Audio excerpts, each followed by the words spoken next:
contexto, ¿no? Del por qué el Papa ese año 87 en Chile.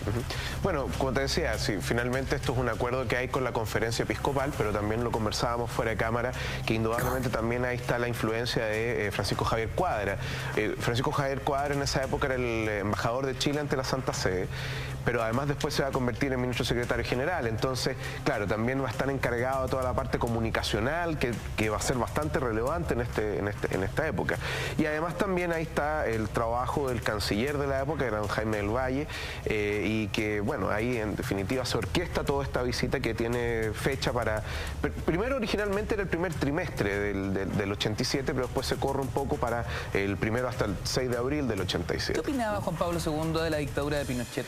Bueno, es que eso es hay harta discusión y, a ver, en primer lugar, y ya lo comentábamos antes, debería haberla condenado, tomando en consideración usualmente cuál es la postura del Papa frente a los regímenes autoritarios, incluyendo el de Polonia, Polonia natal, y en general los regímenes también detrás de la cortina de hierro, pero también ocurrieron cosas similares, por ejemplo, en otras visitas a países que tenían regímenes autoritarios, ya fuera no importando el signo.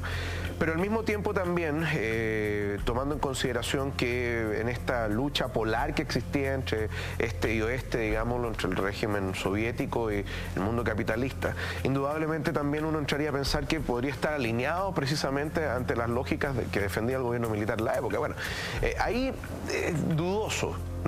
En un momento discutíamos también, ¿apoyaba no el Papa al gobierno militar o no? Bueno, depende.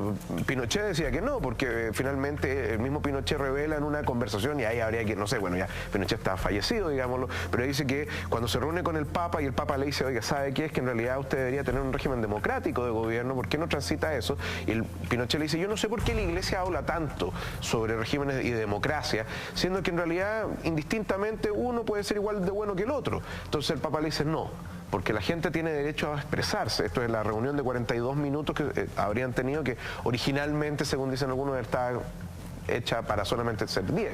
Y finalmente Pinochet dice, y lo que más me dijo el Papa es que al final del día tuviera paciencia. Ahora, en realidad...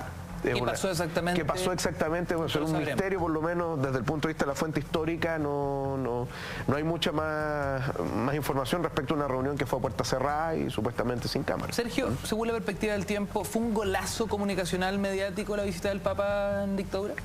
A ver, sí y no. Lo que ocurre es que, como decía Cristóbal, esto estuvo planificado de acuerdo a un guión, un protocolo fijado con mucha antelación. De hecho, antes de la visita ya teníamos a los medios de comunicación, no solo la televisión, preparando la visita en un sentido pastoral. Esto la toma, desde muy temprano se estableció que quien invitaba y que por lo tanto daba el significado o el marco a este evento iba a ser la Iglesia, para prevenir posibles lecturas políticas de uno u otro lado, para pesar de unos y otros.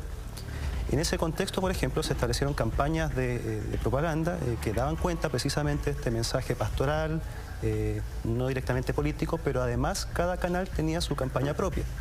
La de Televisión Nacional, por ejemplo, hablaba del Augusto mediador, o sea, aludiendo a la mediación entre Chile y Argentina, que fue un logro diplomático de Pinochet. Entonces era una manera de usar la visita papal para traer agua a su molino. Esto parte de antes. Ahora, si fue un golazo o no, bueno, hay que decir que la visita misma también está ceñida a un guión, a un protocolo establecido. Pero este protocolo contemplaba ciertas estaciones en las que el gobierno tenía mayor margen de maniobra, particularmente la llegada en Pudahuel, la salida en Antofagasta y el episodio de la moneda. Y tal vez dentro de ese margen y considerando ese contexto que he diseñado, sí se podría hablar que en esas condiciones sí fue un golazo. ¿Soledad? La verdad es que yo no tengo como tanto los antecedentes ni manejo lo que, o sea, evidentemente lo conozco como referente, pero quizás hay otros antecedentes que no están enmarcados a nivel televisivo, que tiene que ver con un escenario bastante fuerte de protestas que están ocurriendo a partir del año 83 y que se enmarcan hasta el 88, y que en el fondo hay que mantener un control y un protocolo producto de que existe un caos a nivel de la vida cotidiana en el entorno de las distintas ciudades y provincias a nivel de todo el territorio. Entonces, de alguna manera es algo que también se puede ver en el documental de Patricio Guzmán, ¿cierto? Como este descalabro que ocurre con respecto a la visita de Juan Pablo II y que tiene que ver con los activismos artísticos, políticos, culturales que están pasando como en un escenario opuesto a lo que viene siendo la visita de Juan Pablo II.